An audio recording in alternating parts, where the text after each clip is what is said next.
Salut à vous les juristes, c'est Matt DEH et bienvenue sur Vulgadroit. Aujourd'hui on va parler d'une affaire concernant le glyphosate. Vous savez, la substance active utilisée en France en tant qu'herbicide.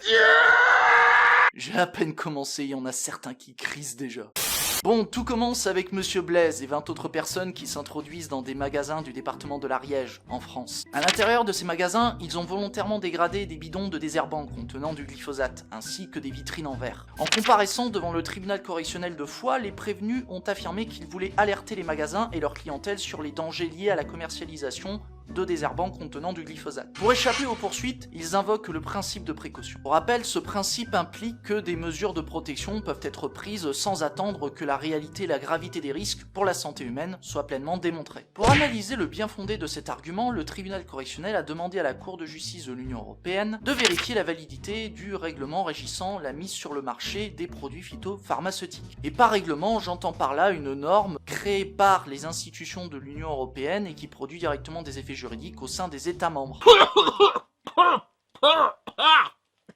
Excusez-moi, mon organisme a encore du mal à s'adapter à ça. Ok, je vois que certains galèrent déjà. Retenez pour le moment que le tribunal correctionnel a demandé à la Cour de justice de l'Union européenne de vérifier si cette réglementation sur le glyphosate ne viole pas le principe de précaution. On va y aller progressivement.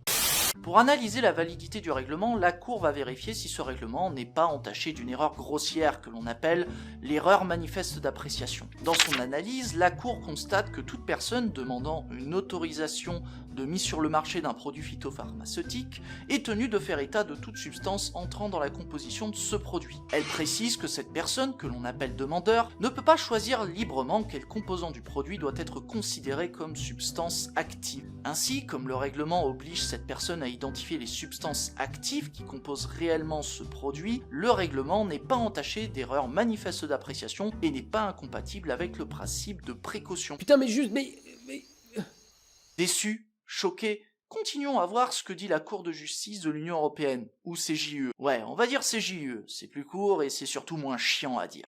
Du coup, selon la CJUE, les effets nocifs éventuels d'un produit font l'objet d'une appréciation. Ensuite, la CJUE constate que les essais, les études, les analyses du glyphosate ne font pas l'objet d'une contre-analyse indépendante. Pour autant, le règlement impose aux demandeurs d'apporter la preuve de l'absence de nocivité des produits. De plus, il encadre la qualité des essais et des analyses et impose aux autorités de les évaluer en toute objectivité et indépendance. Dans ce cadre, ces autorités s'appuient sur les éléments pertinents autres que ce produit par le demandeur, sans donner un poids prépondérant aux études fournies par ce dernier. Parmi ces éléments pertinents, on y retrouve les données scientifiques disponibles les plus fiables et les résultats les plus récents de la recherche internationale. Et malheureusement, j'ai une mauvaise nouvelle. La CJUE en conclut que le règlement n'est pas entaché d'une erreur manifeste d'appréciation et respecte le principe de précaution.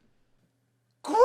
Bref, les activistes n'ont pas réussi à faire invalider ce règlement et ils ne pourront pas se prévaloir du principe de précaution. Tout ça pour ça? Ah, j'y peux rien s'ils l'ont dans le cul, il est dans le cul. Ok, ça devient vraiment gênant là. Après cette vanne de merde, et pour résumer la décision de la Cour, la réglementation sur le glyphosate ne viole pas le principe de précaution. Elle n'est pas entachée d'erreurs grossières puisqu'elle offre suffisamment de garanties pour faire respecter ce principe. Après, je rappelle que je ne fais que partager le raisonnement de la CJUE, qui peut être critiquable d'un point de vue politique. Et pour les plus suspicieux dans cette vidéo, elle n'est pas sponsorisée par Monsanto, sinon je vous aurais bien invité à déguster un bon bidon de glyphosate. Alors j'ai avec moi cette solution de Roundup qui contient 0,7% de glyphosate. Je vais me servir un petit verre. C'est dommage parce que je pense qu'il y a un filon là sur YouTube. Encore une fois, merci de votre participation les juristes. Comme d'hab, vous pouvez interagir et mieux référencer la chaîne grâce à vos likes, commentaires et partages. N'oubliez pas de vous abonner pour suivre d'autres lives et vidéos juridiques. Enfin, pour discuter avec moi, retrouvez-moi sur mon Discord perso et sur celui de 404 les tendances perdues. Allez, c'était Matt DEH sur Vulgadroit. A plus les juristes.